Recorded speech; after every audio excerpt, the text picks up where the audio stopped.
రష్యాని ఎలాగైనా నాశనం చెయ్యాలని ఒకవైపు ప్రయత్నిస్తుంటే ఇప్పుడు అమెరికా అధ్యక్షుడు ట్రంపే తన వైఖరి మార్చుకున్నాడు.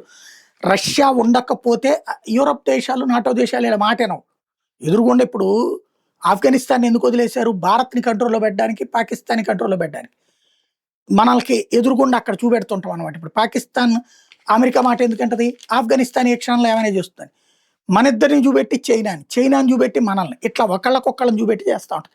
అంటే మన శత్రువు అది సృష్టిస్తుంటుంది.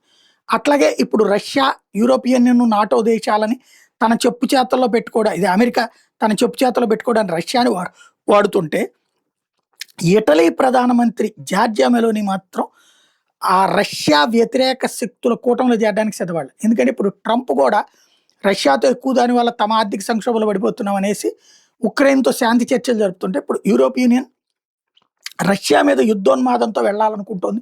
ఆయుధాలు అయన్నీ ఉక్రెయిన్‌కి ఇచ్చి యుద్ధం చేయించాలనుకుంటుంది. దానికి ఇటలీ తిరస్కరించింది. ఆ రష్యా వ్యతిరేక వ్యవహారంలో తాను చేరనని ప్రకటించింది.